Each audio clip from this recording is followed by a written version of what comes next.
Magic Loves.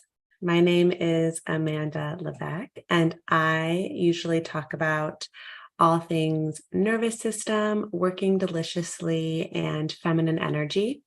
My approach contains a bit of science, a bit of magic, everything in between. And I wanted to do something a little bit differently for this video. As many of you know, I'm a new mom. I had a beautiful baby boy 3 months ago, and my life has just been completely saturated in becoming a mother. And I offer anything that I do with my clients and my channel from the perspective of embodiment and being in the body. And I've learned so much already, and I have so much more to learn. I know this, I'm a new mom, but through being pregnant and giving birth and being postpartum. And I wanted to start maybe playing with sharing some of that information. I know that there are quite a bit of moms who follow this channel, and I put a poll up on my community board of who would be interested in videos related to self-care, nervous system care, and motherhood. And around 70% of you said that you would be interested. So if you're not, if this isn't for you, I just posted a video about feminine energy sparkle, and I did that a couple of days ago. So you can just ditch this video, go check out that one. But if this resonates with you, welcome. I know that when I was pregnant, I looked up so many YouTube videos and stories, and I found a lot of comfort in hearing other women's stories of how they navigated through pregnancy. So my hope in this and my intention is to give back and to offer my experience and my sharing and how I approached my pregnancy. I do want to say that every single person's journey is different in life for sure. And in pregnancy and in birth and in new motherhood, I mean, there's no one experience, there's no generalization. So my approach to sharing my experience is that it's my experience.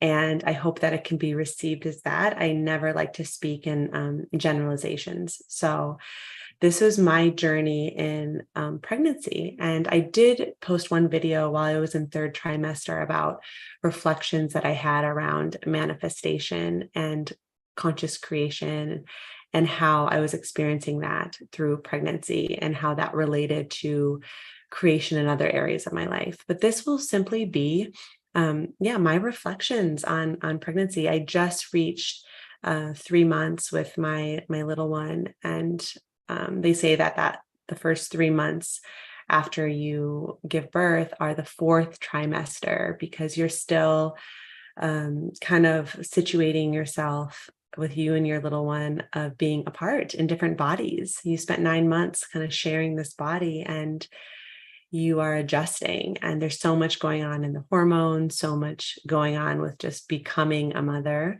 or becoming a mother of 2 or 3 or 4, that those 3 months are really the fourth trimester. So I've reached my whole 12 months of becoming pregnant, that third trimester, and I want to kind of document and share, and hope that it touches or offers value in some way to someone else.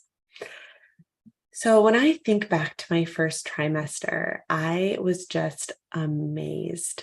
I was like, wait, what? There's another life in my body. And I remember it feeling like otherworldly. And I think, a lot of the information I was feeling around, or, coming up towards, I was finding in relations to pregnancies was a lot of like to-dos and what to do. And I will be talking about that, but I do want to touch on like the spiritual part of this and what that was like for me. And it was just amazing. I was like, wait, what? There's another being growing in me. So that was definitely a part of my first trimester, just like this awe, this disbelief. There was a bit of fear, like, can I do this? And I think I really started leaning into the resources that I'd already built throughout my life of how to care for my nervous system. So it was a lot of emotional adjusting. I took a lot of baths. I remember I just filled up my bath and I would just put Epsom salts in. I would play amazing music.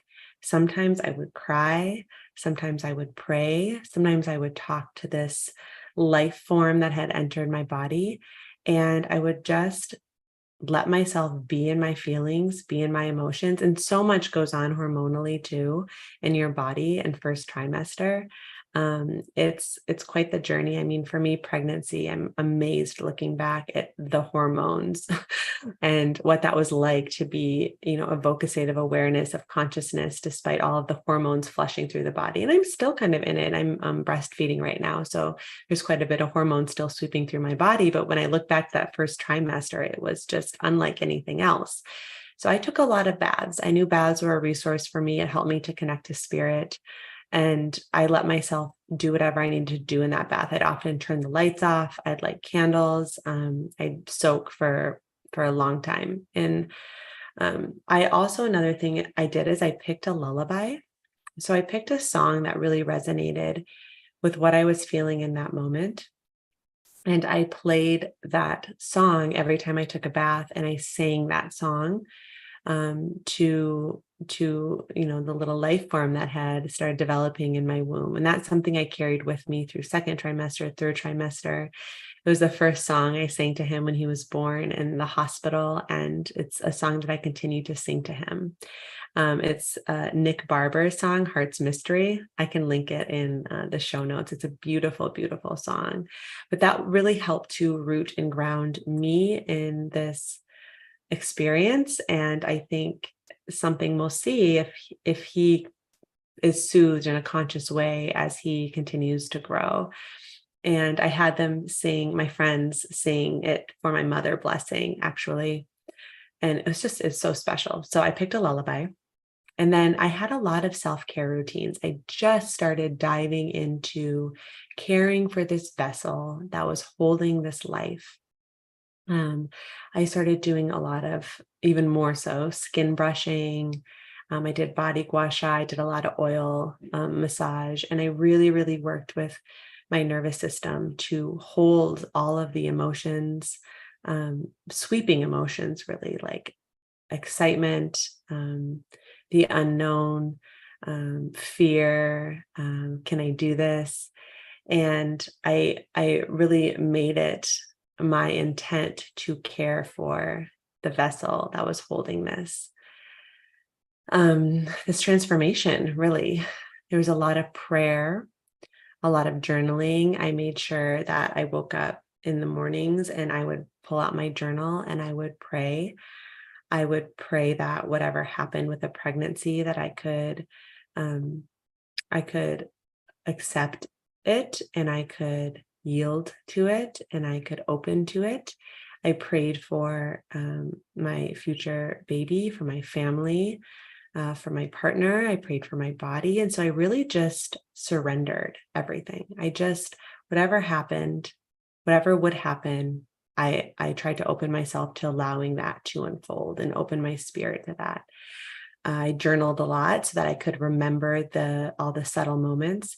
And again, these things too, like if you're tuning in and maybe you've never been pregnant before, or you don't want to be pregnant, these are all things that could be applied to the art of, growing life of any kind, growing a business, growing a new idea, growing, a new experience, a new relationship. That's what I think is so amazing, is that my experience being pregnant and giving birth parallel to so many other areas of my life. Some logistical things that I did: I established care at a birth center. So I knew right away that I wanted some guidance around what I would be experiencing in my body. I wanted a home base. I wanted some expertise.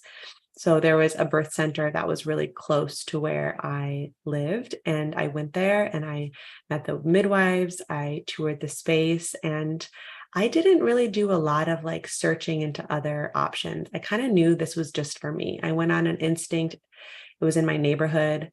I enjoyed, I felt at home and I felt calm at the birth center. It was this renovated house, and the rooms felt so nourishing to me. There were these big bathtubs and couches and beautiful beds, and everyone who I interacted with was really friendly and warm. And so I knew that it'd be really important throughout this experience to feel safe as I moved through pregnancy and as I gave birth. So I established care, and that felt really good, like the logistical, okay, I'm being held right now. I know that there's lots of different options for where you can receive care. You can do that at a hospital, you can have a home birth, but finding contact for expertise, I knew I could call them as things came up. I also bought a couple of books to start learning about what was going on in my body. I have to be honest, I knew nothing about pregnancy. I knew nothing about birth. And I am a body geek. Like, I love learning about the body. So I did that. I started learning. And I paired that with my morning journaling sessions, with my morning prayer. I would just start reading about what was going on. And I loved it. I love learning about the body through experience. So that was really helpful for me and fascinating. And I started to share that I was pregnant with a really close circle. And I shared in person. So I kept the information close, close to my heart, in an intimate circle in the beginning. And it felt really good to share in person, to, slowly have coffee with someone and then share. And I knew that, miscarriages are more likely in the first 8 weeks. And they say not to share a lot, but I made sure to share with those who, if I lost the pregnancy, I knew that they would be able to hold that and they could support me in that as well. It was interesting, this first trimester, people would say, "Oh, how are you? Like, how are you doing?" And I would say, "I'm good. Really, I'm pregnant." But you can't, like, you can share, but for me, it didn't feel good to just share like that. So it's like you're starting the process of growing life, and you're not really able to share it if you decide not to, right? So it's like this interesting dichotomy. Um, and not only that, like the hormones that are going through your body and the emotions are really intense. So it's interesting to have all this happening in the body, and then you're not showing and you're not sharing it. So it's like this little intimate secret, the biggest thing maybe that's ever happened. And you're not able, when I say not able, like maybe you decide not to share it. So I thought that was really interesting about first trimester. And when I would share with my close circle, it was really sweet. It created intimacy. There's a lot of these really gentle moments with my friends and with my family that deepened our connection, I think, with each other. So first trimester was a lot of like unknown, and like, so is such as life and such as the entire pregnancy. But first trimester really felt like that. Like, I'm holding the biggest thing I've ever held in my body, and I'm not sharing it. I'm still showing up to life as if everything's what it used to be. And who knows how it will progress. And so it was really destabilizing, I would say. I was still dancing. I was still performing. I was in a salsa performance group and a Latin fusion, kind of like sassy dance girl squad group. And again, I didn't share with anyone in the group. There was a trick that we were asked to do for the salsa group, where you're thrown in the air and then you spun and then were caught kind of in the waist area. And I didn't feel comfortable doing it. So I eventually had to share that with the leader of the dance squad, just because I didn't want a ton of pressure on my abdomen as we drilled over and over again. But other than that, I felt a lot of people have morning sickness or nausea in their first trimester.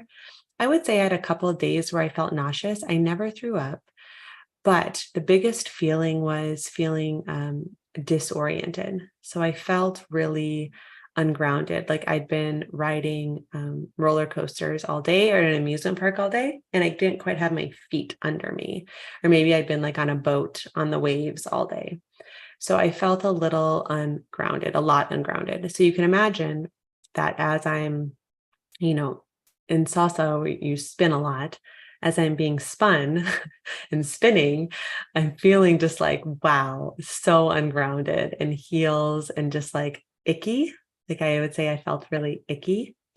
But I knew I really wanted to keep dancing. And we had a couple of performances in first trimester too that I wanted to stick to because I didn't know with becoming a mom how, readily or how soon I'd be able to return to dancing and performing. And the structure will always be different now. Like I have to think of, having a child and going to practice and organizing childcare around that. So I wanted to stick that out and to make sure that I was performing and that I was practicing and just kind of giving it my all this last time as not being, well, starting the process of being a mom, but with it just being me. So yes, I did. I performed pregnant, even though people didn't know I was pregnant at the time. I think I performed on the 12th week. So I was 12 weeks pregnant and I wasn't showing to the visible eye. I mean, I know my waist felt a bit fuller than it normally would, but I will always be able to tell my son, like, you were on stage with me. You performed several times with me. And when I was in heels and I wasn't feeling the best, but I did it. And it wasn't to push through and prove to myself that I could do what I could do not pregnant. Because I think that can be a little bit, I don't know. I think that can feel nourishing to some people, but I think there's pressure for pregnant women, pregnant people to like really push through and do things that someone who's not pregnant would do. That wasn't the intention. I really wanted to continue doing what I love to do and just give it one last swoop and commit to these performances and these practices. And I did. And I'm so glad I did. It's fun to look back on those photos and think back to that time. Another logistical thing I did was started doing prenatals. And I started really doing some research around giving myself the nourishment and the vitamins and the minerals that I needed, not only for the growing life inside of me, but for my body. Because from what I understand, the fetus takes a lot of your minerals and your vitamins, and it will take what it needs and leave you depleted. So I got on my prenatals game. I started taking DHA and I started taking vitamin D and really thinking about my nutrients. I didn't have No, I did. I had food aversions. I'm thinking back and like I definitely had food aversions. So I'm normally a vegetarian. I eat a little bit of fish and I will have bone broth. So maybe that's not a vegetarian. Maybe that's plant-based. I'm plant-based. But when I was pregnant, I did not want animal products at all. That was a really hard part for me, is that I knew I needed protein, and you can get protein from lots of vegetables for sure. But I was just had this huge aversion towards even bone broth. I could not even. And I didn't want cheese. I didn't want fish. I remember my biggest aversion was probably tuna. Like I just felt so sickened by tuna. So I think eating for me in first trimester was just not fun. Like it just, I don't know, that was really hard. Like I was really depleted, but I really didn't look forward to eating anything. And I would say my craving was mostly sugar. And I do not like sweets normally. I'm just don't have a sweet tooth. I had the biggest sweet tooth and it didn't go away all the way. I still kind of have that now, but I would crave donuts. Like I remember my partner brought back this like box of donuts. I had like 3 of them in one day. I think my body was craving energy because I didn't want to eat. So then the fastest way to get energy in a non-sustainable way is sugar. And so I just had this like insatiable sweet tooth. I also craved citrus. So grapefruit juice, like fresh squeezed grapefruit, was delicious. I could not get enough of it. So food was just, yeah, it was tricky for me first trimester. That wasn't a fun feeling to like always feel hungry, but never have an appetite, if that makes sense. I was grateful that I didn't throw up, that I didn't have really horrible nausea. I just had that unsettled, like disoriented feeling, that icky feeling. I continued to do my yoga practice. So I went to my yoga studio. I stopped doing hot yoga. You're not supposed to do really, hot practices like sauna, steam room, that sort of thing. But I did continue to just do a lightly heated practice. And that was really grounding for me first trimester, because my yoga practice and studio has always been a huge resource for me as far as like grounding my nervous system. So to receive this huge news that I was pregnant and to have the resource of being able to go to my yoga studio regularly was really important for me. And I eventually had to stop going because of hip pain, but I'll get to that in the videos that I do about second trimester and third trimester. But yeah, I was pretty much able to keep pace with most of the things that I did before I was pregnant in first trimester. But the fact that I was pregnant was kind of hidden from the world, aside from my really close circle. And I thought that was really a unique part of first trimester, that I just felt so icky, so disoriented, so amazed, so enthralled. But I couldn't share it. And I don't know, you don't have to share everything you're going through, but something that's so prominent and you just go about your daily life like normal, but nothing's normal. And it feels like that lasted forever. It was wild. I'm trying to think if there's anything else I want to share about first trimester. Again, these are my reflections. This is how I navigated. This is some of the spiritual, some of the emotional things that helped me get through. And this is just in honor of documenting my experience and maybe sharing with, who knows, maybe it's just going to be my friends who watch this. Maybe some of you will. I don't know how many of you are pregnant, but hopefully it helps just to form relationship, form connection, build resonance. I will say, if you're pregnant right now and you're just like, what's happening to me? You're not alone. It's a really, really big thing to go through and to inhabit. And especially first trimester, a lot feels unknown. And just reaching out for support, reaching out to your community for support. If you have a spiritual practice, leaning into that spiritual practice, if you can find things that feel good in your body, and just take it day by day, grounding into your system, being with your breath, finding ways to take care of your nervous system. It's all going to be helpful. Okay, I'm going to do my second trimester one. Maybe tomorrow. We'll see. I can hear my baby crying right now. Give this video a like. I'm going to go attend to my little one. And thank you so much for tuning in and just being open to something new that I'm sharing as I step into motherhood.